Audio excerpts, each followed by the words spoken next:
الحمد لله نحمده ونستعينه ونستغفره ونؤمن به ونتوكل عليه ونعوذ بالله من شرور أنفسنا ومن سيئات أعمالنا من يهده الله فلا مضل له ومن يضلل فلا هادي له ونشهد أن لا إله إلا الله وحده لا شريك له ونشهد أن محمدا عبده ورسوله صلى الله تعالى عليه وعلى آله وأصحابه وبارك وسلم تسليما كثيرا كثيرا أما بعد فأعوذ بالله من الشيطان الرجيم بسم الله الرحمن الرحيم إن الصفا والمروة من شعائر الله فمن حج البيت أو اعتمر فلا جناح عليه أن يطوف بهما. آج ارادہ ہے ایک تو مختصر بیان کا اور تھوڑا سا عمرے کے متعلق. عمرے کی کیا فضیلت ہے، یہ میرا وہیں کا سفر ہوا ہے تو تھوڑا سا اسی کے بارے میں کچھ باتیں آپ کے سامنے رکھوں گا تاکہ اللہ تعالیٰ ان لوگوں کو توفیق دے جو اب تک نہیں گئے ہیں، ان کو بھی وہاں حاضری کی اللہ تعالیٰ توفیق دے، اور کچھ وہاں کے بارے میں کچھ مسائل بھی انشاءاللہ بیان کروں گا. مختصر اس لیے بیان کر رہا ہوں کہ ارادہ نہیں تھا بیان کا، لیکن میں اگر آج بھی ناغہ کرتا پھر اگلے ہفتے لوگوں کو پتہ نہیں چلتا، تو اس لیے میں نے کہا کہ بسم اللہ کر دو تاکہ پتہ چلے کہ بھائی بیانات کا سلسلہ شروع ہو گیا ہے. یہاں تک سمجھ میں آ گئی الحمدللہ. تو حج اور عمرہ، یہ جو عمرہ ہے اسے حج اصغر کہا جاتا ہے. حج اصغر، یہ جو قرآن مجید میں حج اکبر کہا گیا ہے نا، حج اکبر، یہ حج کو کہا گیا ہے یوم الحج الاکبر. اور حج اصغر کون سا ہوتا ہے؟ عمرہ ہوتا ہے. لوگ سمجھتے ہیں کہ جمعے کے دن اگر حج آئے گا تو وہ حج اکبر ہے. ایسا نہیں ہے. جمعے کے دن جو حج آتا ہے وہ حج اکبر نہیں ہوتا. حج اکبر فرض حج کو کہتے ہیں جو ہم سال میں ایک دفعہ ہوتا ہے. تو گویا حج کی دو قسمیں ہیں، ایک بڑا حج اور ایک چھوٹا حج. تو عمرہ کیا ہے؟ چھوٹا حج ہے. اور وہ کیا ہے جو اس سال میں ایک دفعہ ہوتا ہے؟ وہ بڑا حج. بعض روایات میں ہے، مجھے سند کی پوری طرح تحقیق نہیں ہے، کہ جو بڑا حج ہے وہ 1000 عمروں کے برابر ہے. سمجھ رہے ہیں؟ بڑا حج کس کے برابر ہے؟ 1000 عمرے کے برابر. اور حج ایک ایسی عبادت ہے، حج ہو یا عمرہ ہو، یہ ایسی عبادت ہے کہ ہر عبادت میں نا کچھ خاص چیزیں ہوا کرتی ہیں جو دوسری عبادت میں نہیں ہوتی. دیکھو، نماز ایک عبادت ہے، اللہ کے سامنے عاجزی سے ہاتھ باندھ کے کھڑے ہوتے ہیں، پھر اللہ کے سامنے جھک کے رکوع کرتے ہیں، پھر سجدہ کرتے ہیں. روزے میں کیا کرتے ہیں؟ کچھ کرتے ہیں؟ روزے میں کچھ نہیں کرنا پڑتا، بلکہ جو کچھ کیا کرتے تھے ان ایکٹیویٹیز کو چھوڑنا پڑتا ہے. مشکل ہے بھائی.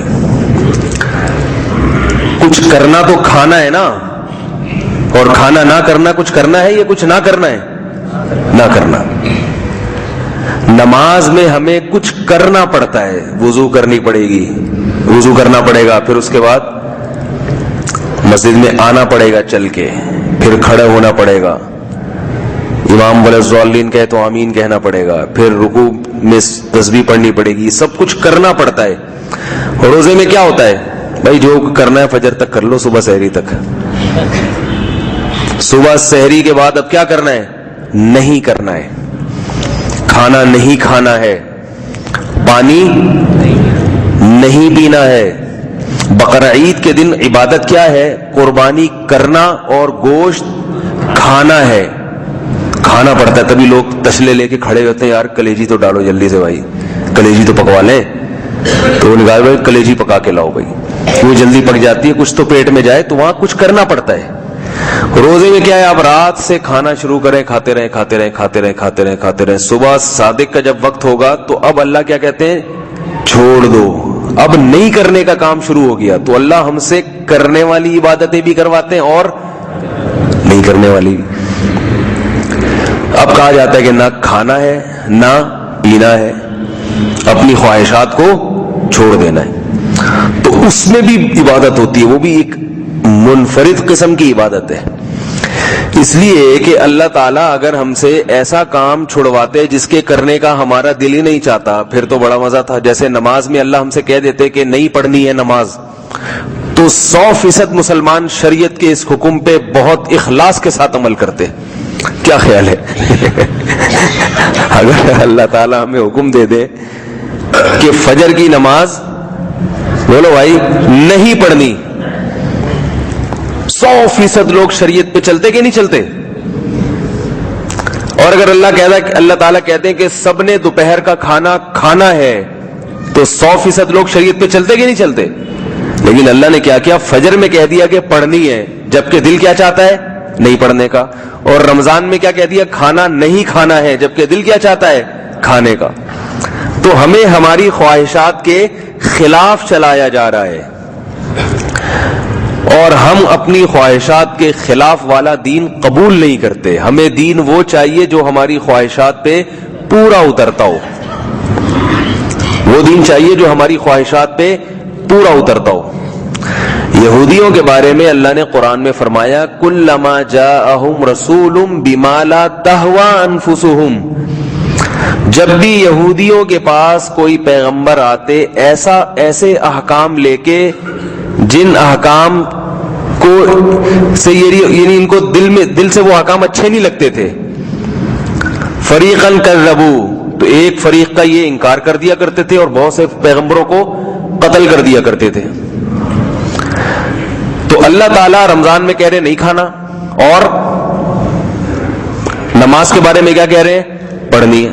البتہ کہیں کہیں اللہ اپنے بندوں کے عشق کا امتحان بھی لیتے ہیں, اور بعض دفعہ اللہ عبادت سے بھی روک دیتے ہیں.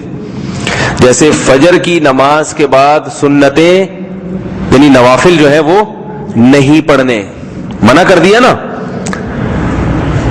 تبھی 100% مسلمان اس حکم پہ عمل کرتے ہیں, اور فجر کے بعد کوئی بھی نماز جو بھی نفل نماز ہے کوئی بھی نہیں پڑھتا. یہاں پر سوال پیدا ہوتا ہے کہ اللہ تعالیٰ نے نماز سے روک کیوں دیا؟ روکنے میں تو کوئی ہمیں اپنی خواہشات کی قربانی نہیں کرنی پڑتی نا. بھائی کیا ہو گیا, عصر کے بعد نفل پڑھنا جائز ہے؟ نہیں جائز ہے, تبھی 100% مسلمان اس حکم پر عمل کرتے ہیں, عصر کے بعد نفل نہیں پڑھتے. تو یہاں بھی تو اللہ نے کہہ دیا کہ نہیں پڑھو, تو اس میں کیا قربانی ہے بھائی؟ کوئی قربانی ہے اس میں؟ کچھ بھی نہیں. تو بعض دفعہ اللہ ایسا کام اس لیے حکم دیتے ہیں کہ اللہ یہ دیکھنا چاہتے ہیں کہ میرے بندے میری مان کے چلتے ہیں یا اپنی عقل پہ چلتے ہیں. اب عبادت میں اصل تو کام یہ ہے کہ جتنی اللہ کی عبادت کی جائے کم ہے. تو ہمارے بزرگوں میں ایسے لوگ گزرے ہیں جن کو نوافل سے عبادت سے اتنی محبت تھی, ایسے اہل اللہ گزرے ہیں کہ ان کے لیے عصر کے بعد نفل نماز پر پابندی لگا دینا, یہ پابندی اس پر عمل کرنا ان کے لیے شاق گزرتا تھا. سمجھ رہے ہو بات کو کہ نہیں سمجھ رہے؟ تبھی امام ابو حنیفہ رحمہ اللہ کا جو مذہب ہے نا, عصر تاخیر سے پڑھی جائے. سعودی میں بہت جلدی ہوتی ہے نا عصر, 3:30 بجے, ہمارے یہاں 4:45 پہ ہو رہی ہے. تو امام ابو حنیفہ کے ہاں یہ جو عصر تاخیر سے پڑھنا افضل ہے. اس کے دیگر دلائل میں سے ایک دلیل یہ بھی ہے کہ اللہ کے عاشقوں کے لیے عصر کے بعد نفل پڑھنے پر پابندی لگ جاتی ہے. اگر جلدی عصر پڑھ لیں گے تو نفل کی پابندی میں ٹائم زیادہ گزرے گا. دیر سے پڑھو تاکہ پہلے وہ جتنی جلدی نوافل پڑھ سکے پڑھ لیں. بہت مشکل. تو یہ چونکہ ہم لوگوں کو ویسا عشق نہیں ہے, تو اس لیے اللہ نے بزرگوں کو اس طرح سے آزمایا, اہل اللہ کو اس طرح آزمایا. نبی صلی اللہ علیہ وسلم نے فرمایا قرۃ عینی فی الصلاۃ, میری آنکھوں کی ٹھنڈک کس میں ہے؟ نماز میں. تو جس کی آنکھوں کی ٹھنڈک نماز میں ہو اس پر تو نفل پہ پابندی لگا دینا ہے بڑا مشکل ہوگا.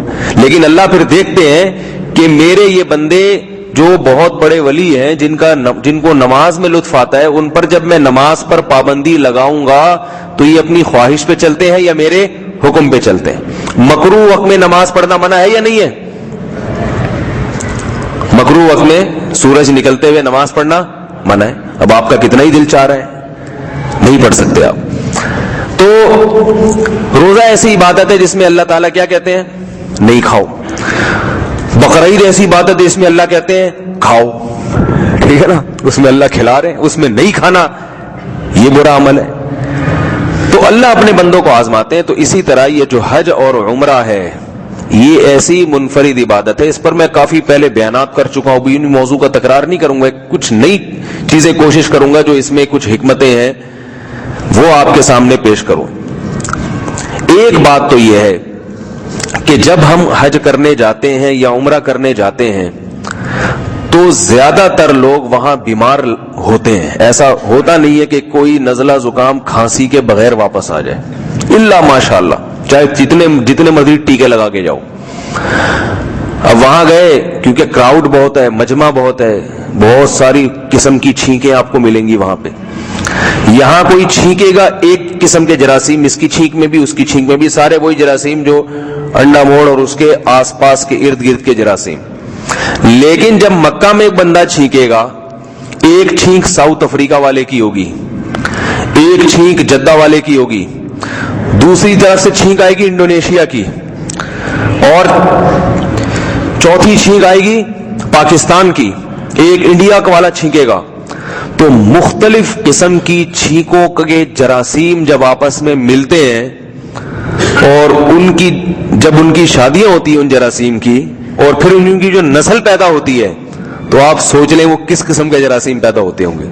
صحیح ہے, بہت مختلف قسم کی دنیا آئی ہوئی ہے, چھینک بھی رہے ہیں, کھانس بھی رہے ہیں, پھر ان کی سانس سے بھی. یہ تو ایک ہے سائنسی حقیقت ہے.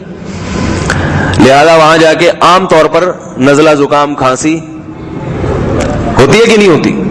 حج میں تو ہو ہی جاتی ہے. تبھی سعودی گورنمنٹ نے پہلے سے کہا ہے حفاظتی ٹیکے لگا کے آؤ. ہمارے ہاں ٹیکے ویکے تو نہیں ہوتے, وہ کارڈ سب کو مل جاتے ہیں ٹیکوں کے, ٹھیک ہے نا, تو وہ سب ایسے چلے جاتے, پھر جتنے مزے ٹیکے لگا لو پھر بھی ہو جاتا ہے. تو وہاں ایک چیز دیکھنے میں آئی ہے, ساؤتھ افریقہ کی چھینک سے دور رہا کرو. یہ بتا دوں میں, وہ کالے ہوتے ہیں, لمبے لمبے چوڑے چوڑے, تو ان کے جراثیم بھی ایسے ہی ہوتے ہیں, کیونکہ چھوٹے موٹے جراثیم ان لوگوں پہ اثر نہیں کرتے. تو ان پہ اگر کسی جرثومے نے اثر کیا ہے نا, تو وہ سوچ لو آپ پہ کتنا اثر کرے گا وہ. ٹھیک ہے نا.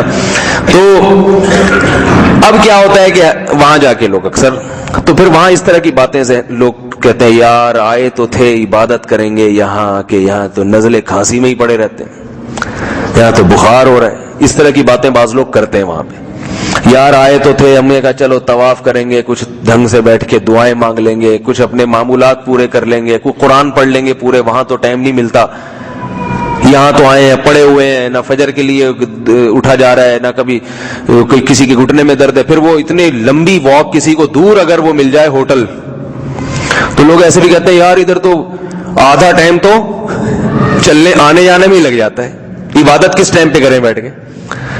تو یہ باتیں نہیں کرنی چاہیے, نہیں آئی بات. یہ باتیں لا یکلف اللہ نفسا الا وسعها, اللہ نے آپ کو جتنی استطاعت دی ہے اس کے حساب سے کام کر لو. باقی یہ چیز اختیار میں نہیں ہے, بیمار ہونا, سر میں درد ہونا, نزلہ ہونا, کھانسی ہونا. اللہ کا ہر ایک کے ساتھ معاملہ مختلف ہے. ہم چاہتے ہیں کہ اللہ ہمیں ایسے چلائے جیسے ہم چاہتے ہیں, جبکہ اللہ کیا چاہتا ہے کہ میں جیسے تمہیں چلانا چاہتا ہوں ویسے چلو, میں جیسے چلانا چاہتا ہوں نا ویسے چل. اب ہم وہاں گئے ہیں گناہ معاف کروانے کے لیے, اب ہم کہہ رہے ہیں ہمیں تو بیت اللہ کے سامنے گڑ گڑانے کا ٹائم ہی نہیں مل رہا, موقع ہی نہیں مل رہا, وہ نزلے کھانسی سے ہی نہیں فرصت مل رہی. تو بھائی اللہ آپ کو بیمار کر کے جب گناہ معاف کروانا چاہتے ہیں تو آپ کو کیا ضرورت ہے کسی اور طریقے سے گناہ معاف کرواؤ؟ بہت مشکل. دیکھو جب آپ کسی میزبان کے گھر میں گئے اور وہاں جا کے بیمار ہو گئے تو میزبان دوا کا انتظام کرتا ہے کہ نہیں کرتا؟ کہہ رہے آپ تو ابھی ہمارے گھر میں, میں آپ کے لیے پیناڈول لے کر آتا ہوں, میں آپ کے لیے کرتا. تو جب آپ اللہ کے گھر میں جا کے بیمار ہو گئے تو وہاں انتظام کون کرے گا آپ کے لیے؟ اللہ. دوا کا انتظام بھی, اور دوا کا اگر انتظام نہ ہو تو گناہوں کی معافی کا انتظام تو اللہ تعالیٰ کریں گے. اللہ کہیں گے یہ میرے گھر آنے کی وجہ سے بیمار ہوا ہے, تو بس ابھی یہ میرے خرچے پہ ہے. ویسے تو ہر وقت آدمی اللہ ہی کے خرچے پہ ہوتا ہے, لیکن وہاں جا کے خصوصیت کے ساتھ کس کے خرچے پہ ہے؟ اللہ کے خرچے. ہمارے حضرت مفتی رشید احمد صاحب رحمہ اللہ تعالیٰ کا معمول تھا تہجد میں 5 پارے پڑھا کرتے تھے, اور ایسے نہیں پڑھتے تھے جیسے ہم لوگ تراویحاں پڑھتے ہیں, ایسے نہیں پڑھتے تھے. وہ ٹھہر ٹھہر کے آیتوں پہ روتے بھی بہت تھے, ایسے تسلی سے پڑھا کرتے تھے. تو فرماتے تھے کہ میری کمر میں اتنا درد شروع ہو جایا کرتا تھا, ایسا لگتا تھا کمر ٹوٹ جائے گی, تو میں اپنی کمر سے کہتا تھا کہ ٹوٹے گی نہیں, تسلی رکھ, کہیں نہیں جائے گی تو. یعنی جیسے گویا کمر کہہ رہی ہے کہ بھئی اب بیٹھ جائیں, رکوع کر لیں, تو میں کمر سے نماز کے دوران کہتا تھا ٹوٹے گی نہیں, ٹوٹے گی نہیں. آج تک کبھی ایسا نہیں ہوا کہ کوئی کھڑا رہا اور کمر ٹوٹ گئی ہو اس کی. لیکن اب کیا ہوا کہ جیسے جیسے جوانی ڈھلکنا شروع ہوئی تو ظاہر ہے وہ ہمت نہ رہی. تو حضرت فرماتے ایک دن میں بیٹھا ہوا سوچ رہا تھا کہ میں اللہ کی جوانی میں اتنی عبادت کیا کرتا تھا, اب کیا یعنی وہ نہیں ہو سکتی. ظاہر ہے حضرت کو پھر اعصابی کمزوری بھی لاحق ہو گئی تھی, جس کی وجہ سے حضرت کو ایک بیماری ہو گئی تھی آخر عمر میں کہ حضرت اکیلے کھڑے ہو کے نماز نہیں پڑھ سکتے تھے. 2 بندے ہونے چاہیے تھے, ایک حضرت کے دائیں طرف اور ایک بائیں طرف. ایک ایسی کوئی کمزوری ہو گئی تھی کیونکہ, اور اگر کوئی حضرت کے قریب چھوٹے قد کا آدمی کھڑا ہو جاتا تو حضرت سے نماز نہیں پڑھی جاتی تھی. حضرت فرماتے مجھے ایسا لگتا ہے اس کے اوپر میں گر جاؤں گا. چھوٹے کا حضرت کا قد لمبا تھا, تو حضرت نے جو لمبے لمبے لوگ, مجھے بھی حضرت نے کہا تھا کہ جب جماعت کھڑی ہو تو 2 طالب علم تھے جو ذرا, میرا قد زیادہ لمبا تو نہیں لیکن پھر بھی اتنا ٹھکنا بھی نہیں ہے, تو حضرت نے جو ذرا مناسب قد کے تھے نا, ایسے طلبہ کو کہا ہوا تھا کہ جماعت جب بھی کھڑی ہو تو آپ نے میرے دائیں بائیں کھڑے ہونا ہے, ورنہ میں ہوتا یہ ہے کہ آپ لوگ کھڑے نہیں ہوتے تو کوئی چھوٹے قد کا آ جاتا ہے, میں اس کو اب شرم کی وجہ سے بھگاتا نہیں. وہ کہے گا میرا کیا قصور ہے, میرا قد چھوٹا ہے, مجھے بھگا رہے ہیں یہاں سے, ہے بھائی وہ تو کسی اور اس پہ لے کے جائے گا نا. کہتے پھر مجھے ڈر یہ لگتا ہے کہ میں اس کے اوپر گر جاؤں گا. اور یہ بھی فرماتے تھے کہ قد اتنے چھوٹے ہوتے جا رہے ہیں لوگوں کے, فرماتے تھے ایسا لگتا ہے آج کل لوگوں کے قد دیکھ کے کہ قرآن مجید میں ملائکہ کا لفظ دیکھا ہے آپ نے, ملائکہ, لام کھڑا زبر لا, اور آگے کاف کی اونچی ڈنڈی ہوتی ہے, درمیان میں چھوٹا سا حمزہ ہوتا ہے. تو فرماتے تھے کہ یہ لوگ جب کرسی پہ بیٹھتے ہیں تو ایک ڈنڈی یہاں کرسی کی اور ایک ادھر, اور درمیان میں چھوٹا سا حمزہ. تو فرماتے تھے کہ بالکل ہی قد جو ہے نا نئی نسل کے چھوٹے ہوتے جا رہے ہیں. تو ان کو یہ بیماری لاحق ہو گئی. تو ایک دن فرمانے لگے کہ میں افسوس کر رہا تھا, ایک دن بیٹھا ہوا غم تھا مجھے کہ میں کتنی عبادت کیا کرتا تھا اور کیسے میں جو ہے نا صحت تھی میری, اب وہ سارا معمولات میرے مجھ سے چھوٹ گئے, تو کاش وہ دور دوبارہ آ جائے. تو فرماتے ہیں پھر میں نے اپنی اس سوچ پہ استغفار کیا. یہ چیز ہے سمجھنے کی, سیکھنے کی. میں نے اپنی اس سوچ پہ کیا کیا, استغفار. کیوں؟ تو میں نے کہا کہ جب حدیث میں آتا ہے کہ اگر کسی کا کوئی معمول ہو اور بیماری کی وجہ سے وہ معمول چھوٹ جائے تو اللہ اس کو اجر مستقل دیتے رہتے, تو جب میرا کسی جسمانی عذر کی وجہ سے وہ معمول چھوٹا ہے تو جب اللہ کی طرف سے اجر مل رہا ہے تو پھر کس بات کی پریشانی ہے بھائی. ہمیں مقصد ہمارا کیا ہے, اللہ کی رضا اور اجر. یہ سوچ ہوتی ہے اہل اللہ کی, بزرگوں کی. اسی پر ایک اور واقعہ میں نے سنایا تھا نا کہ ایک صاحب تھے, ان کی کبھی تکبیر اولیٰ نہیں چھوٹی تھی, کئی سالوں تک تکبیر اولیٰ پہ قائم رہنا آسان کام نہیں ہے. کہنا آسان ہے, یہ انسان کو بیت الخلاء کا تقاضا بھی ہوتا ہے, کبھی بیماری بھی ہوتی ہے, بعض دفعہ اس کو پتہ نہیں ہوتا, ٹائم ہو جاتا ہے اس کو پتہ نہیں چلتا, لیکن کئی سال سے ان کی تکبیر اولیٰ نہیں چھوٹی. ایک دن کیا ہوا ہے کہ وہ مسجد میں گئے, امام صاحب نے نماز اتفاق سے بغیر وضو پڑھا دی. اب اگلے دن امام صاحب کو پتا چلا وضو نہیں تھا یا کپڑے ناپاک تھے, کیا تھا. اگلے دن امام صاحب نے اعلان کیا کہ بھائی کل کی جو میں نے عصر کی نماز پڑھائی تھی وہ دوبارہ لوٹا لیں. ان بزرگ کو پتہ نہیں چلا کہ انہوں نے اعلان کیا. جب رات کو آئے تو لوگوں نے بتایا کل والی عصر پڑھ لیں آپ. انہوں نے عصر پڑھ تو لی, لیکن کہا کہ میری پوری زندگی کی جماعت, ان کئی سالوں کی جماعت نہیں رہی تھی, اور اس امام کی وجہ سے میری جماعت کی نماز رہ گئی. اب جناب امام کو چلتے پھرتے اٹھتے, پنجاب کا واقعہ یہ طنز کر رہے ہیں, اس کی وجہ سے رہ گئی. اس نے بغیر وضو پڑھائی, یعنی اس نے ناپاک کپڑوں میں پڑھائی تھی, تکبیر اولیٰ میری رہ گئی.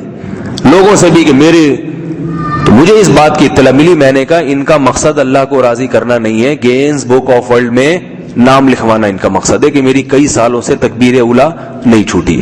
اگر اللہ کو راضی کرنا مقصد ہوتا تو اللہ کے دفتر میں تو جماعت اور تکبیر اولا کا ثواب لکھا گیا کہ نہیں لکھا گیا؟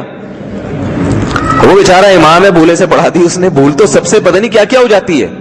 جو یہ کہتا ہے نا میں کبھی کچھ نہیں بھولتا، وہ جھوٹ بولتا ہے.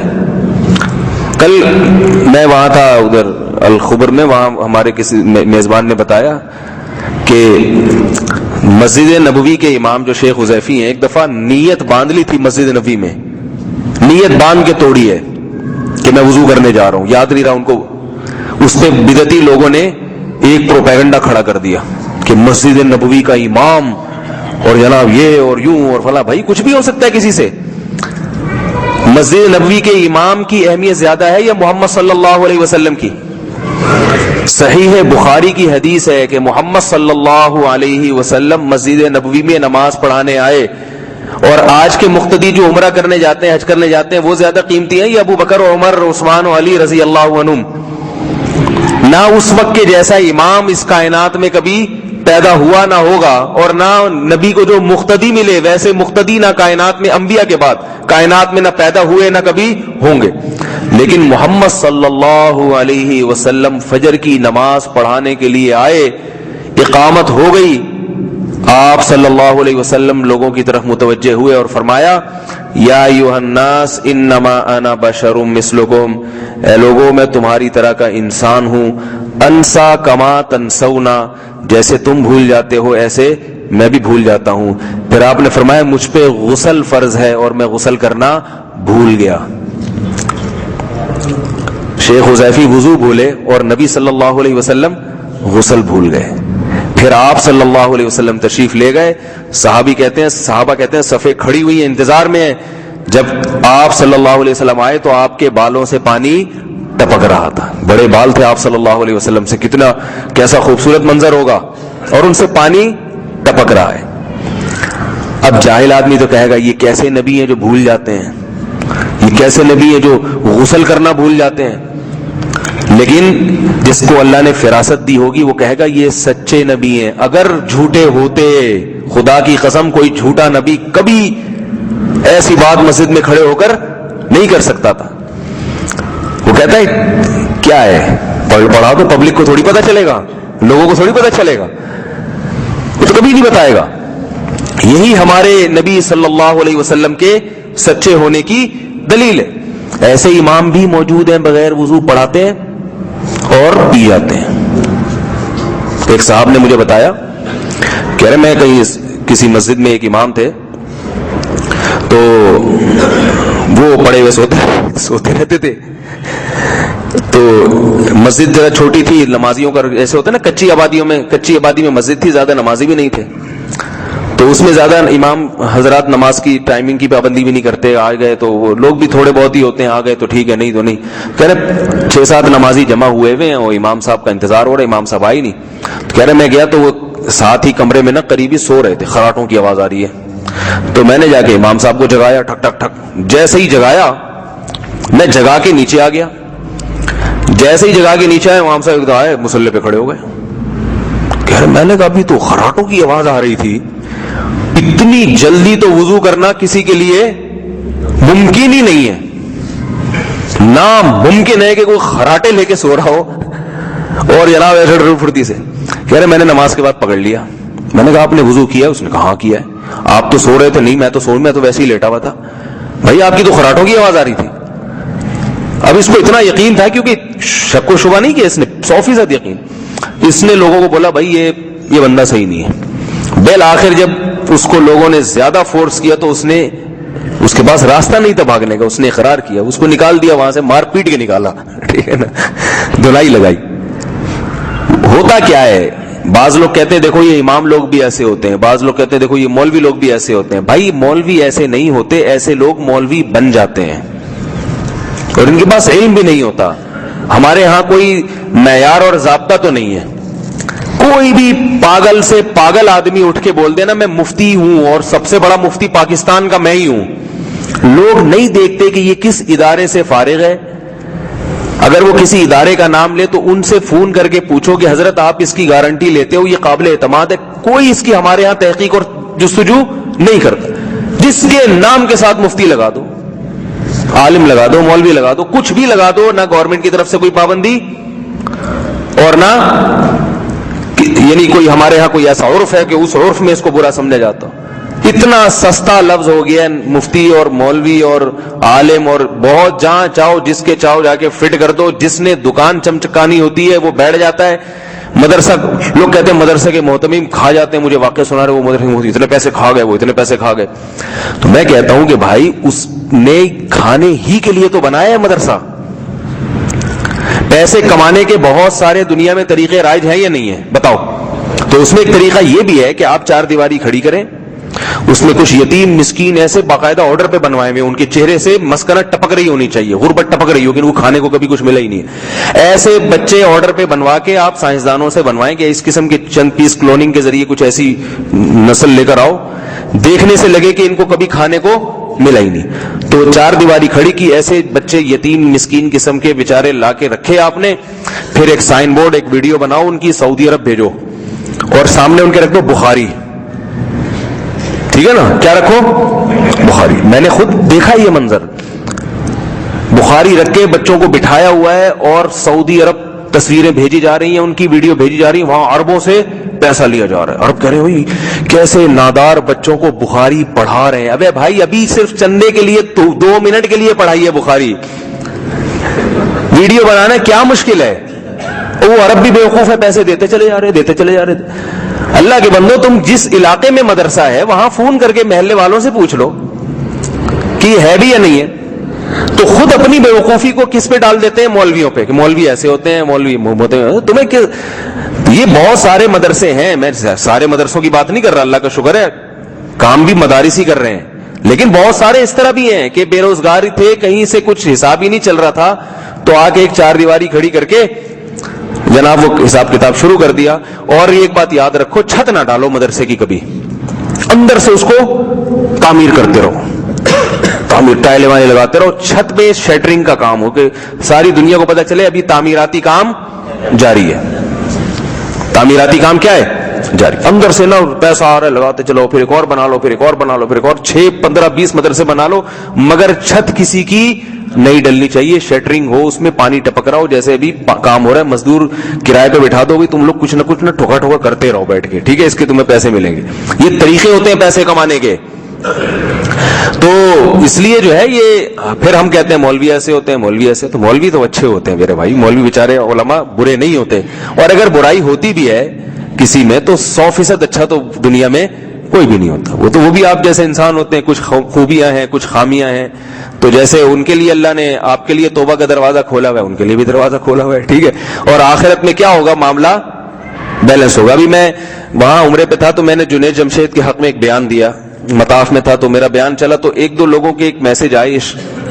مجھے کسی نے کہا کہ بھائی آپ نے تو جنید جمشید کی قبر سے خوشبو نکال دی, اتنا بنا دیا اس کو نیک خوشبو, حالانکہ وہ تو ابھی گٹار اس کے ہاتھ میں ہم نے اس دن دیکھا تھا, اور حالانکہ وہ ایک لڑکی سے بات کر رہا تھا, اور یوں تھا اور یوں تھا.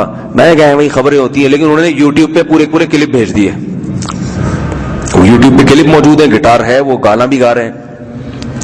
تو میں نے پھر ان سے میں نے کہا میں یہ بات کا بیان میں تذکرہ کروں گا تاکہ اصولی طور پر سب کے سامنے بات آ جائے کہ اگر جنید جمشید نے آخر وقت میں گٹار لیا تھا یا وہ بجایا کرتے تھے, گانا وانا بھی تھا, یا لڑکیوں کے ساتھ فری بھی ہوئے, مجھے نہیں پتا فری ہوئے, اتنی غور سے میں نے ویڈیوز نہیں دیکھی, لیکن ایسا ہے کہ کوئی فنکارا ہے اس کے ساتھ کھڑے ہوئے ہیں, تو گناہ کیا نا. کیا کیا, یہ زیادہ سے زیادہ کیا کہیں گے ہم اس کو, غلط کیا. کیا خیال, یہی کہیں گے نا, غلط کیا. تو قیامت کے دن اللہ اس بنیاد پہ جہنم میں نہیں دیں گے کہ کس کس نے کیا کیا غلط کیا ہے, آ جاؤ.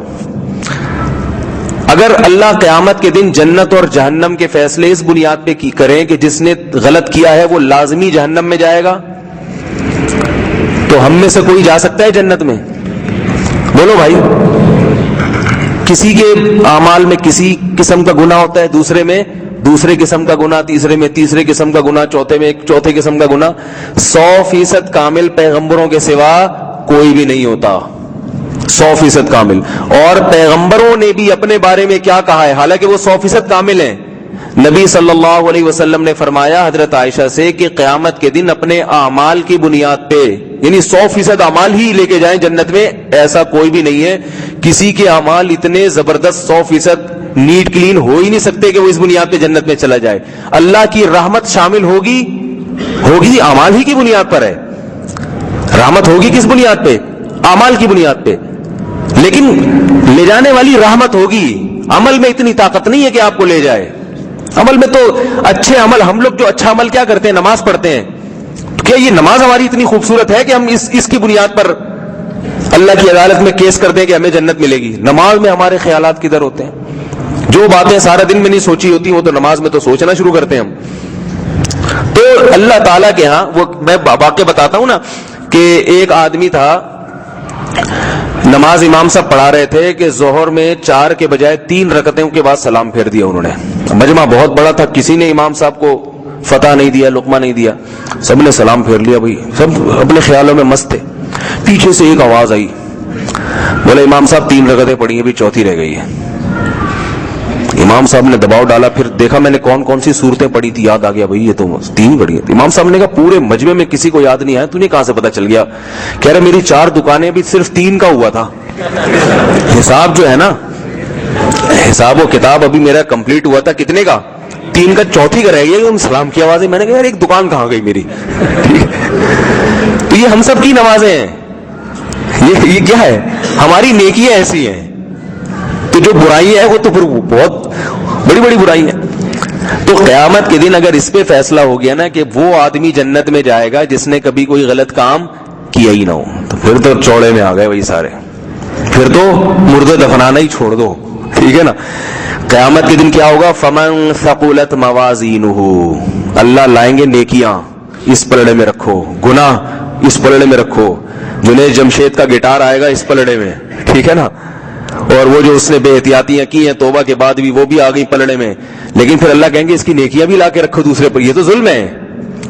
یہ کیا ہے؟ ظلم ہے کہ صرف گناہ اور نیکیاں نہیں. پھر اللہ کہیں گے یہ آدمی ایسے وقت میں جب یہ اس کی اٹھان تھی، بڑھاپے میں توبہ کر لیتا ہے انسان، جوانی جب چڑھتی ہوئی جوانی ہو اور لڑکیوں کا ہجوم ہو، ایک فنکارہ سے بات کر رہا ہے، حالانکہ وہ چاہتا سینکڑوں لڑکیوں سے دوستیاں لگا سکتا تھا.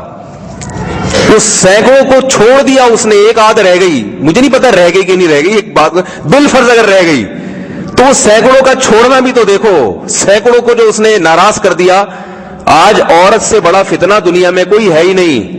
اور ایک آدمی ہینڈسم ہو، اسمارٹ ہو، اسٹیج پہ خوبصورت آواز ہو اس کی، گاتا ہو، اور ایسا گاتا ہو کہ جناب لوگ اپنی جیکٹیں اتار کے پھینک دیتے ہوں. ایسے چڑھتے ہوئے سورج کے لیے جھک جانا یہ معمولی توبہ نہیں ہے. ہم نے دیکھے گلوکار بھی توبہ کرتے ہوئے بڑھاپے میں کر لیتے ہیں، فنکار بھی توبہ کر لیتے ہیں بڑھاپے میں کر لیتے ہیں. وہ بھی قبول ہے اللہ کے ہاں، بڑھاپے میں بھی قبول ہے. لیکن نبی صلی اللہ علیہ وسلم نے کیا فرمایا؟ 7 آدمی اللہ کے عرش کے سائے کے نیچے کھڑے ہوں گے. ان میں ایک وہ شخص جسے خوبصورت عورت اور مالدار عورت زنا کی دعوت دے اور کوئی رکاوٹ نہ ہو زنا کرنے سے، مگر یہ کیا کہتا ہے؟ انی اخاف اللہ، مجھے اللہ کا ڈر ہے. اور فرمایا دوسرا وہ شاب نشا فی عبادت اللہ عز وجل، وہ جوان جو اللہ کی عبادت میں پروان چڑھاؤ، جوانی میں اللہ کی عبادت کر لیو. تو جوانی میں اتنی بڑی قربانی دے دینا اور جوانی میں اس طرح سے کشتیوں کو آگ لگا دینا، تو بھائی یہ نیکی بھی تو را کے رکھی جائے گی نا.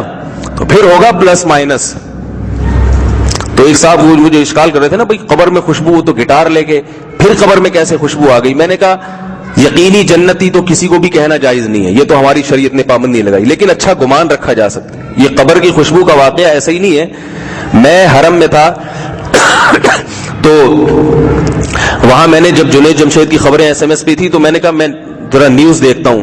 وہاں تو آدمی کو، یہاں بھی الحمدللہ ٹی وی نہیں دیکھتے، وہاں کہاں سے دیکھیں گے. لیکن جب مجھے پتا چلا کہ اس کا جنازہ آ رہا ہے تو وہاں وہ لگا ہوا تھا، چینل تھا، نیوز چینل. میں نے کہا چلو میں جا کے دیکھتا ہوں. تو میں نے دیکھا حضرت مولانا طارق جمیل صاحب ہیں، ان کے ساتھ 2-4 اور لوگ بھی ہیں، تو وہ اس کی میت کو قبر میں اتار رہے ہیں. تو وہاں میرے بھی جاننے والے 2-3 بندے مجھے نظر آ گئے کہ وہ بالکل ساتھ میں. تو فوراً میں نے ان کو واٹس ایپ پہ میسج بھیجا، میں نے کہا میں آپ کو دیکھ رہا ہوں، آپ یہاں ہیں. تو انہوں نے مجھے بتایا کہ حضرت اس قبر میں سے خوشبو آ رہی ہے، اور وہ کہہ رہے میں مٹی بھی گھر لے کر آ گیا ہوں.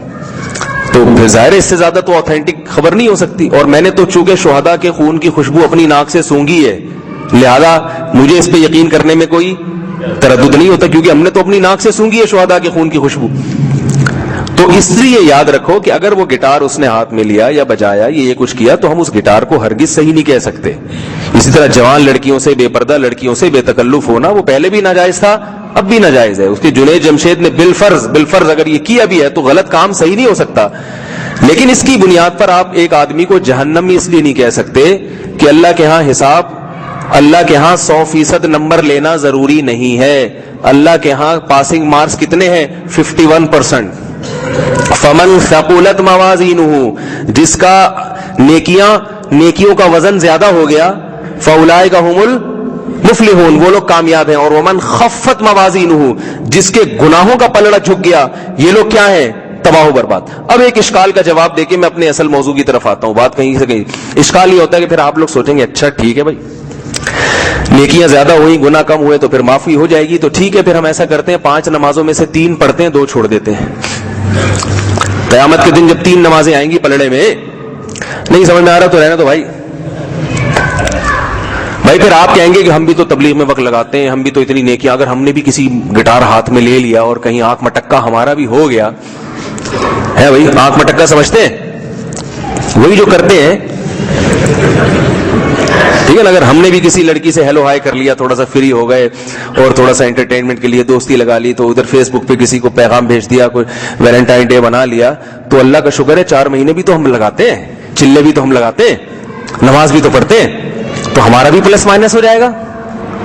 نہیں آ رہی میرا خیال ہے, آ رہی, سوال آ رہا ہے سمجھ میں تو بتاؤ, پھر میں آگے جواب دوں. کہ بھائی اس کی ہو سکتی ہے تو بخشش تو ہماری بھی ہو سکتی ہے.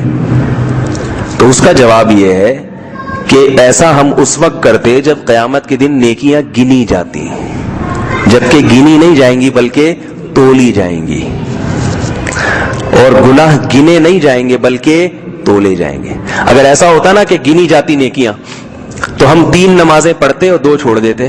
قیامت کے دن جب نمازیں کا حساب ہوتا تو 3 ادھر آتی, اور جو 2 قضا کی ہیں گناہ وہ ادھر آتے, تو 3 والی زیادہ ہو جاتی, کیونکہ وہ 3 ہیں اور وہ کتنی ہے؟ 2 ہیں. کیا خیال ہے؟ اگر رکعتوں کے حساب سے اگر چلتے تو پھر بھی زیادہ رکعتیں, جس کی وہ والی پڑھ لو, فجر کی چھوڑ دو, وہ 2 رکعتیں.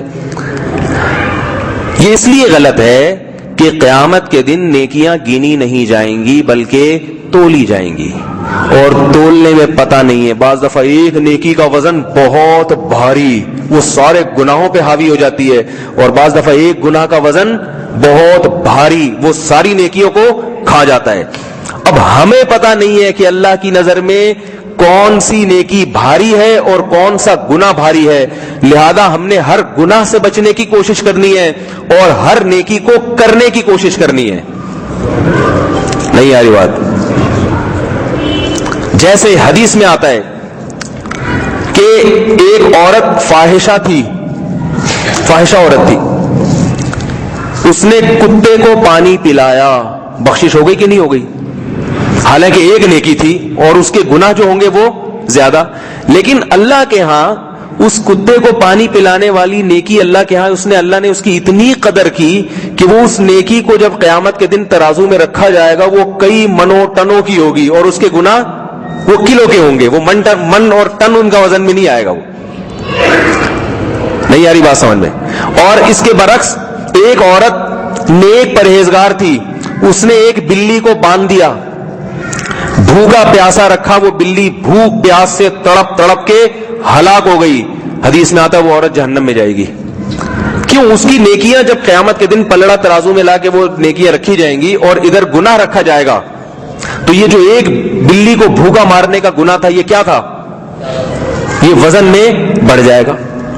نہیں آ رہی بات سمجھ میں؟ بھائی جو پہلی عورت تھی, ایک روایت میں آدمی کا ذکر, ایک میں عورت کا, کہ ایک آدمی نے کتے کو پانی پلایا تو اللہ نے اس کو پانی پلانے کی نیکی کو کیا کیا؟ ایک نیکی کو وزن دے دیا, ٹھیک, بہت زیادہ, اور ادھر عورت کی ایک گناہ کو وزن دے دیا. اب اس پر پھر اشکال ہوگا, ٹھیک ہے ہم بھی برائیاں کرتے ہیں, ایک بلی کو کتے کو پانی پلا دیں گے, ہم نے تو کتا پالا ہوا ہے, روزانہ پلاتے ہیں اس کو. یعنی آپ کہہ سکتے ہیں یہ بھی تو شیطان ہے جو غلط جو صحیح چیز کو کہاں لے کے جاتا ہے؟ غلط رخ پہ ڈال دیتا ہے. تو یاد رکھو حدیث کا یہ مطلب نہیں ہے. پہلے حدیث کا مطلب کیا ہے میں بعد میں بتاؤں گا. پہلے اس مطلب کو سمجھانے کے لیے ایک مثال دیتا ہوں کہ ہمیں نہیں پتا کہ اللہ کی نظر میں کون سی نیکی وزنی ہے اور کون سا گناہ وزنی ہے. اب سوال پیدا ہو جب ہمیں پتہ ہی نہیں ہے تو پھر یہ اللہ کا قانون ہے کیا؟ پھر تو اللہ جس کی نیکی کو چاہے اتنا وزن دے دے, جس کو چاہے. تو پھر تو ایسے بہت سارے نیک لوگ چھوٹی چھوٹی غلطیوں پہ جہنم میں چلے جائیں گے, اور بہت سارے اچھے لوگ یعنی بہت سارے برے لوگ چھوٹی چھوٹی نیکیوں پہ جنت میں چلے جائیں گے. تو ہمیں پھر نیک بننے کی ضرورت کیا ہے؟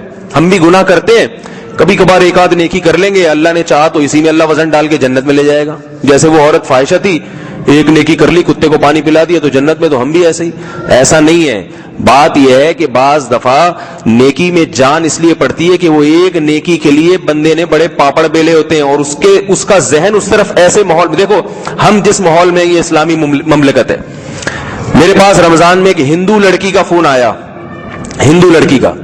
وہ بڑی ذات سے, ہندوؤں کی جو اونچی ذات ہوتی ہے نا, ہندوؤں کے اونچی ذات والے لوگ اسلام قبول نہیں کرتے, اور اگر کر لیں تو ان کو زندہ نہیں چھوڑا جاتا. اس نے لڑکی نے لڑکی ہو کر اسلام قبول کیا, اور اونچی ذات کی وہ ہے. اس گھر میں اگر پتہ چل گیا اس لڑکی کو جان سے مار دیں گے. اس نے مجھے خود فون پہ بتایا. اور اس نے رمضان کے روزے رکھے, چھپ کے نمازیں پڑھ رہی ہے, 1-2 سال ہو گئے اس کے یہ عمل. تو بتاؤ کیا ہمارے رمضان کے روزے کا وزن اور اس کے ایک روزے کا وزن برابر ہو سکتا ہے؟ تو نیکی میں جان پڑتی ہے اخلاص سے. کس سے جان پڑتی ہے؟ اخلاص سے. ایک نیکی, ایک دفعہ سبحان اللہ ہم کہیں گے, ایک دفعہ سبحان اللہ وہ کہے گی, دونوں کے سبحان اللہ میں زمین. ہمیں تو سبحان اللہ پہ آگے سے 4 دفعہ سبحان اللہ سننے کو ملتا ہے. کیا خیال ہے؟ ہم جب تسبیح لے کے گھومتے ہیں, اللہ اللہ کرتے ہیں, لوگ آ کے ہم سے پھونکے مرواتے ہیں, حضرت اتنے نیک, ہمیں تو پتہ ہی نہیں تھا. وہ اگر تسبیح پہ سبحان اللہ کرتے ہوئے پکڑی گئی, پھونکے مروائیں گے اس سے, پھر جان سے مار دیں گے. بعض دفعہ ممکن ہے وہ جو فحش آدمی جس نے کتے کو پانی پلایا اور اللہ نے بخشش کر دی, ممکن ہے ایسے ماحول میں پلا بڑا ہو کہ اس بیچارے کو نیکی کا علم ہی نہ ہو, برائی کا پتہ ہی نہ ہو. اس کے لیے ظالموں میں رہو, جو لوگ ظالموں کے درمیان میں رہتے ہیں ان کے دل سخت ہو جاتے ہیں, تو اس کے لیے کتے جیسی مخلوق پر کے لیے نیکی کرنا بھی بہت بڑی عبادت ہے. کتے جیسی مخلوق کو پانی پلانا بھی اللہ کی نظر میں اس کے لیے, اس کے حق میں بہت بڑی عبادت ہے, اور ایک عام آدمی کے حق میں وہی کام اتنی بڑی عبادت نہیں ہوگا. تو اس لیے ہمیں اللہ نے کیا حکم دیا کہ سارے گناہوں سے بچنے کی کوشش کرو, اور اس امید پر ایک گناہ بھی نہ کرو کہ ایک سے کیا ہوتا ہے, ممکن ہے یہ ایک تمہیں قیامت کے دن عذاب میں مبتلا کر دے. اور کسی نیکی کو ہلکا سمجھ کے چھوڑو نہیں. جیسے اس میں گویا ترغیب دی ہے کہ گناہگار کو امید دلائی ہے کہ تم اگر گناہگار ہو تو کسی نیکی کو ہلکا سمجھ کے چھوڑو نہیں کہ میرے تو اتنے گناہ ہیں تو کیا ہوا, میں یہ نیک کام, جتنا ہو سکتا اتنا کر لو, شاید یہ نیکی تمہیں بخشوا دے. اور برے آدمی کو, نیک آدمی کو کہا گیا ہے کہ اس امید پہ کہیں گناہ نہ شروع کر دو. تم بھی جنید جمشید کی طرح گٹار لے کے بجانا نہ شروع کر دو کہ بھائی اس کی بخشش ہو سکتی ہے تو میری بھی ہو جائے گی. ممکن ہے اس کی بخشش اس کو اللہ نے معاف کر دی اس کی دوسری نیکیوں کی وجہ سے, اور تمہیں اللہ برباد کر دے صرف ایک گٹار کی وجہ سے. نہیں یاری بات میرا خیال ہے اب تو آ جانی چاہیے, نہیں تو گٹار منگواتے ہیں پھر آپ کو بھی پکڑا دیتے ہیں. تو ہمیں کسی کے گٹار سے نہیں ہے کہ وہ گٹار بجایا کرتا تھا یا وہ یہ کیا کرتا تھا یا وہ یہ ساری ایکٹیویٹیز تھیں.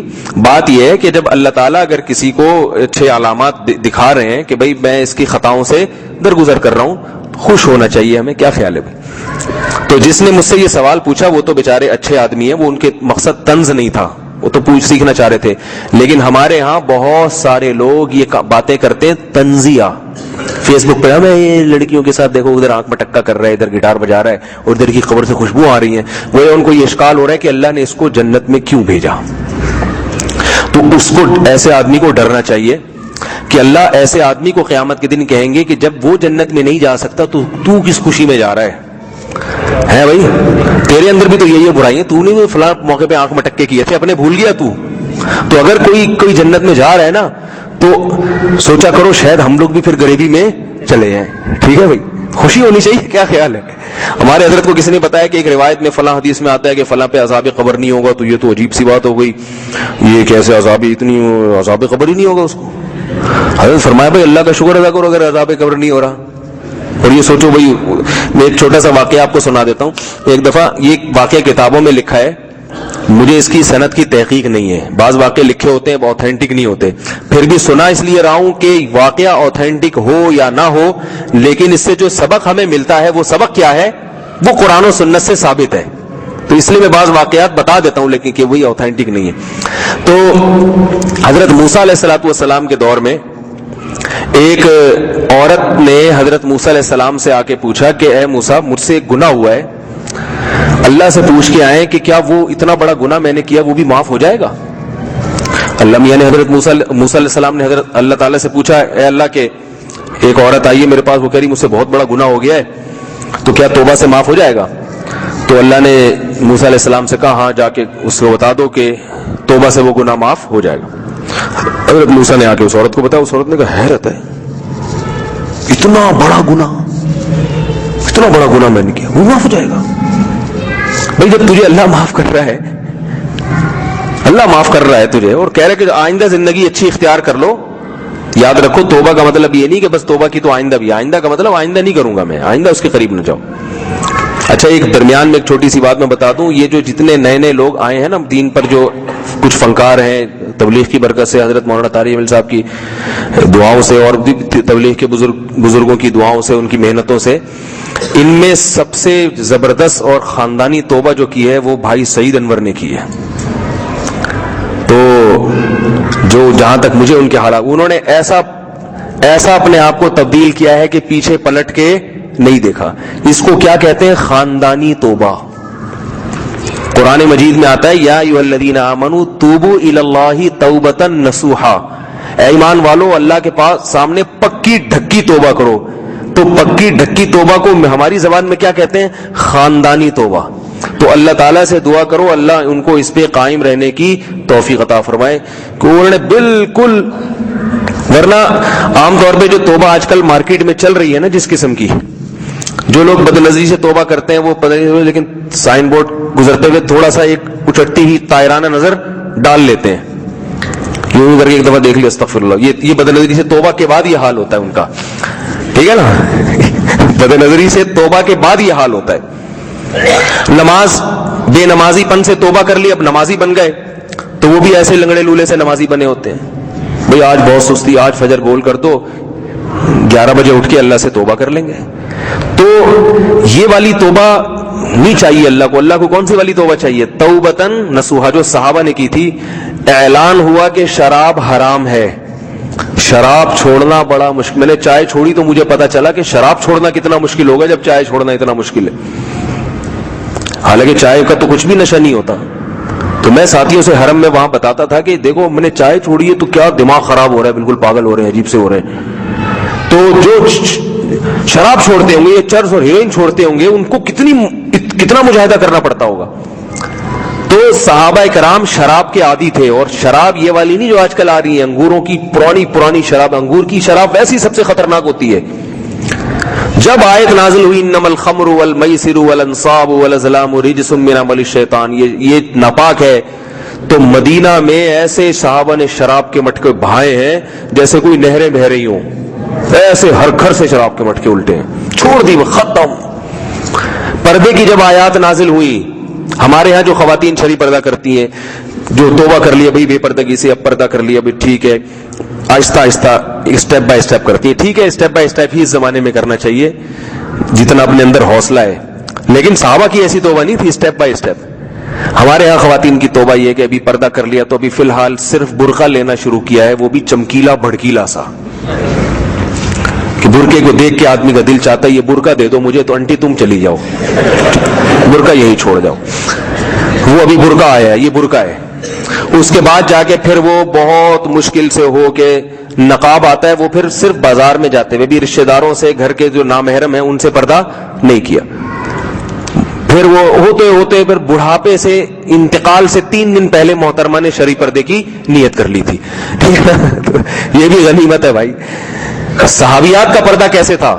صحابیہ جا رہی ہیں, آیتیں نازل ہوئی سورہ حجاب کی، یا ایھا النبی قل لازواجک وبناتک ونساء المؤمنین یدنین علیہن من جلابیبہن، اے نبی اپنی بیویوں سے، اپنی بیٹیوں سے اور اپنی عورتوں سے کہہ دیجئے، مسلمان عورتوں سے، اب جب گھر سے باہر نکلیں تو اپنے چہروں پہ چادریں لٹکا لیا کریں۔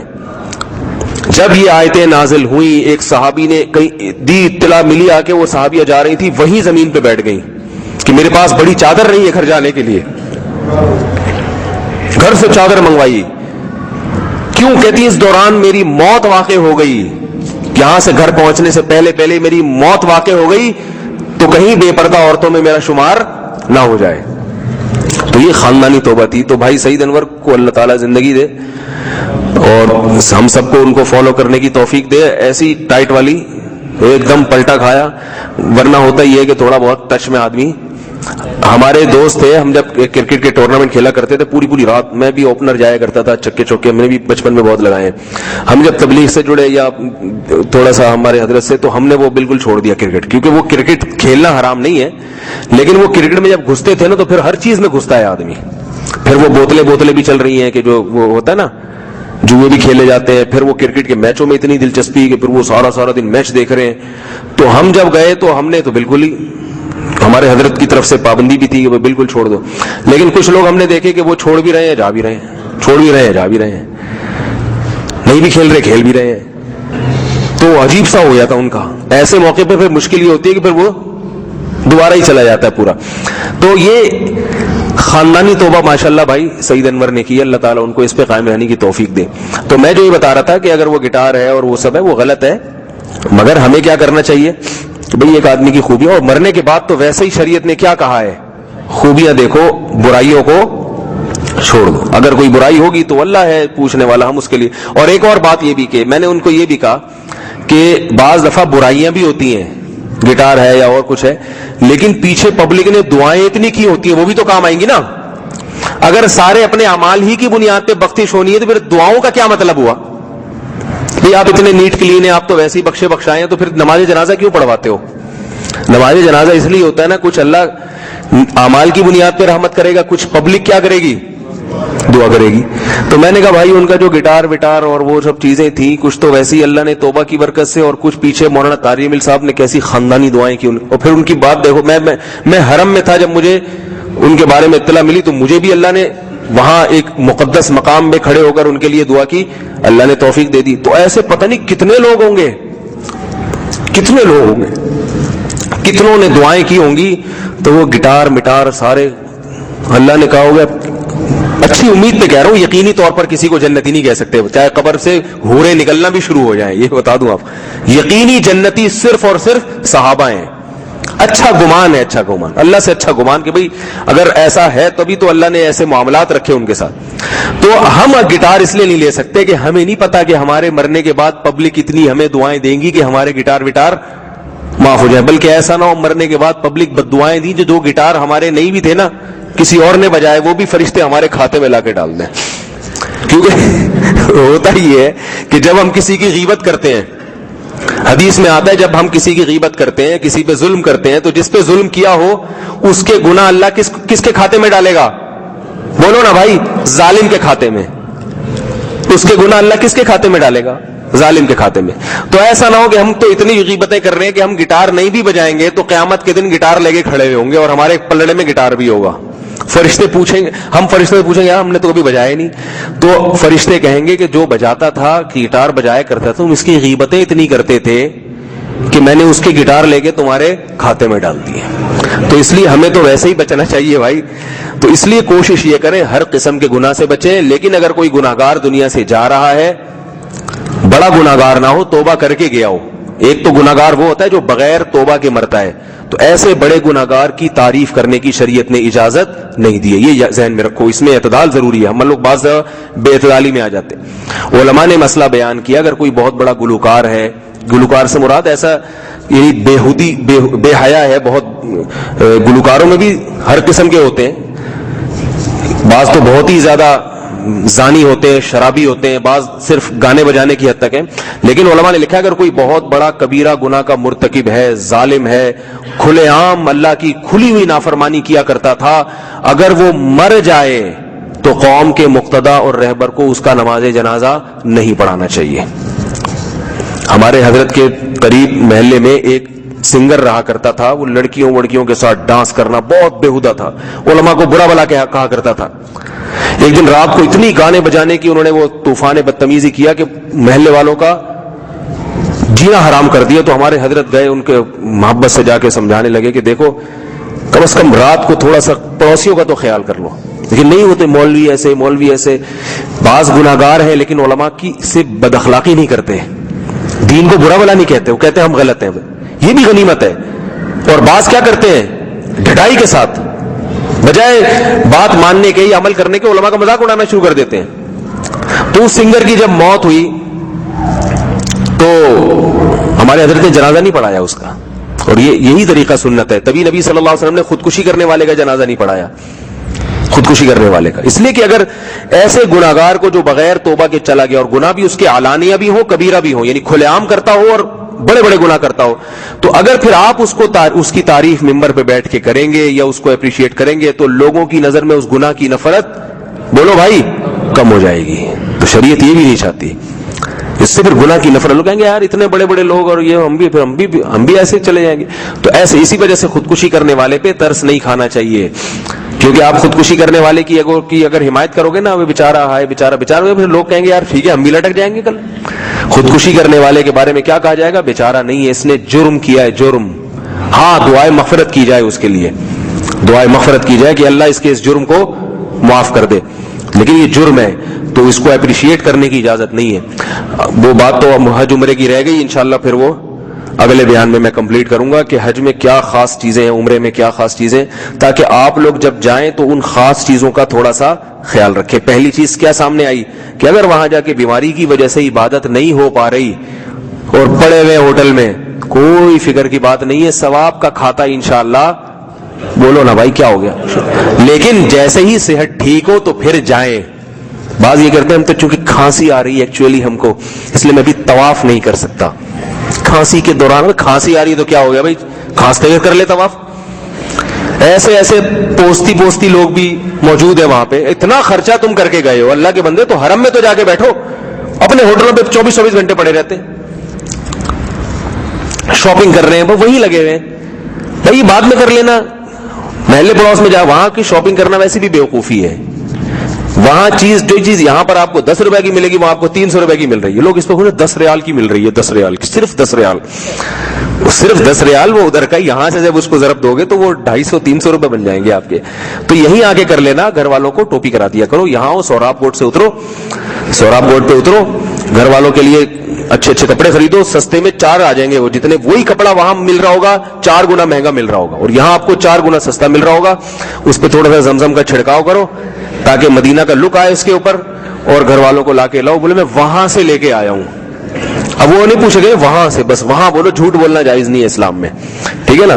تو وہی تو خام خامے شاپنگوں میں اتنا گھسے رہنا ہر وقت. تو لیکن اگر بیماری کی وجہ سے کوئی کام نہیں ہو پا رہا تو ہمیں اس میں کیا کرنا چاہیے؟ جب اللہ تعالیٰ، ہم اللہ کے گھر پہ، اب جو ہمارے بس میں تھا وہ ہو گیا، اب کوئی بات نہیں، بیمار ہیں تو کوئی، اسی سے وہاں کی بیماری پہ وہاں کی ہر نیکی کتنی ہے؟ 1 لاکھ گنا ہے یا نہیں ہے؟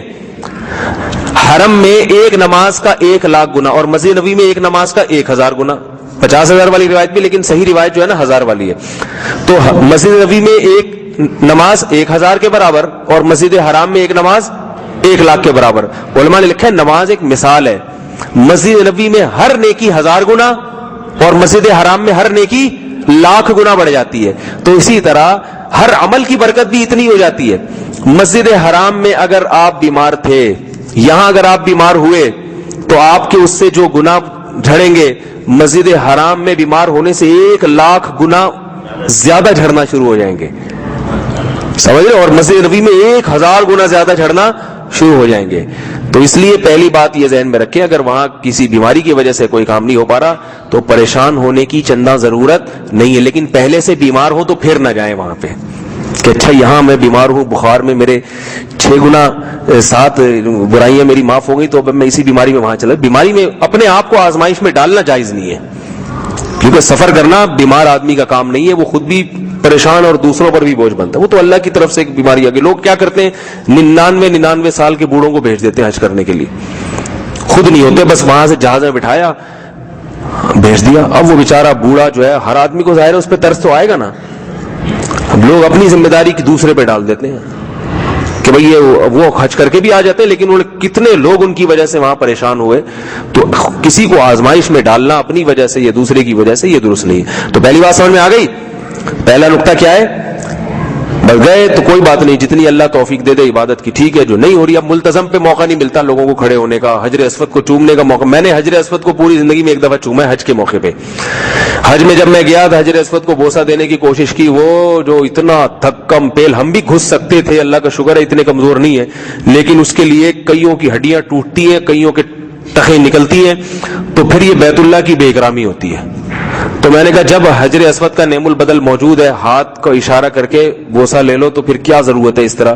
لیکن جب میرے چونکہ 2 مہینے کا ویزا تھا، تو جب محرم کے دن آئے تھے اس میں رش کم ہو گیا، پھر اللہ کا شکر ہے حجر اسود کا بوسہ لینے کا موقع ملا. اس کے بعد جب عمرے کے جو سفر ہوئے جب بھی موقع نہیں ملتا، تو وہ ایسے ہی اشارہ کر کے آ جاتے ہیں. ملتزم پہ کیا ہوتا ہے، وہاں بھی رش ہوتا ہے، لیکن ملتزم میں میری کوشش ہوتی ہے سفر میں 1 یا 2 دفعہ تو کم از کم ملتزم پہ جائیں، کیونکہ ملتزم کا متبادل نہیں ہے. حجر اسود کا تو متبادل ہے کہ ہاتھ کا اشارہ کر کے ہاتھ کو بوسہ لے لو. ملتزم میں کیا ہے کہ اپنے رخسار کو اللہ کے،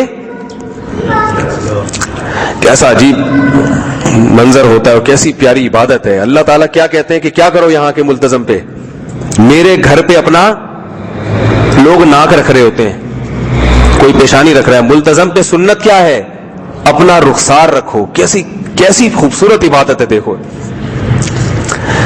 ایسا لگتا ہے جیسے بچہ پریشان ہونا اور ماں اس کو گود میں اٹھا کے اپنے سینے سے لگا لے.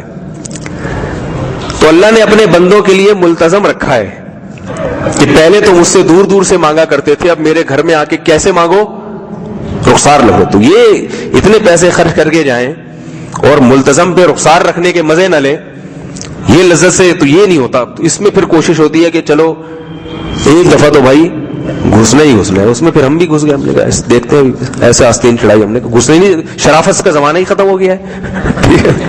اگر آپ وہاں جا کے کھڑے ہو نا، بولو ایکسکیوز سر پلیز، ہٹے گا وہ دنیا چھوڑ دے گا، ملتزم نہیں چھوڑے گا.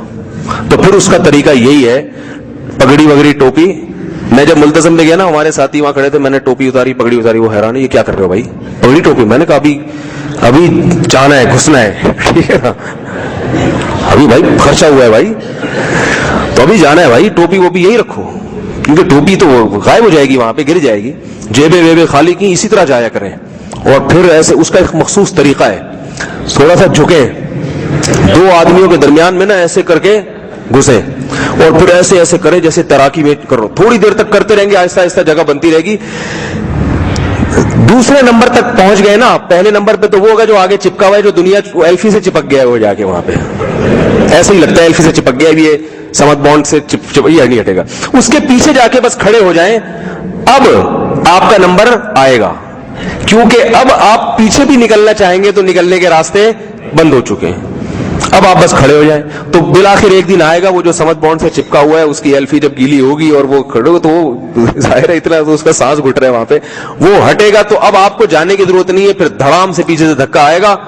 بس میں نے یہ کئی بار کا تجربہ ہے کہ ملتزم پہ جانے کا طریقہ یہ ہے کہ دوسرے نمبر تک پہنچ جاؤ، تو بس اب معاملہ کیا ہو گیا، آسان ہو گیا. تو کم از کم ایک دفعہ، زیادہ اس لیے نہیں کہ پھر وہی بے اکرامی مسلمان کی ہوتی ہے نا، دھکم پیل گھسیٹ رہے، ٹانگیں ٹوٹ رہی ہیں، یہ تو پھر مناسب نہیں ہے. پھر یہ کہ اللہ کی رحمت سے امید ہے کہ ملتزم پہ اگر جگہ نہیں ملی تو پھر اس کے ساتھ والی جگہ، پھر اس کے ساتھ والی جگہ. بعض علماء کا یہ مذہب ہے کہ اگر ملتزم پہ آپ کو رخسار رکھنے کی جگہ نہیں مل رہی تو پھر اس کے ساتھ والی جگہ ملتزم ہی کے قائم مقام ہے.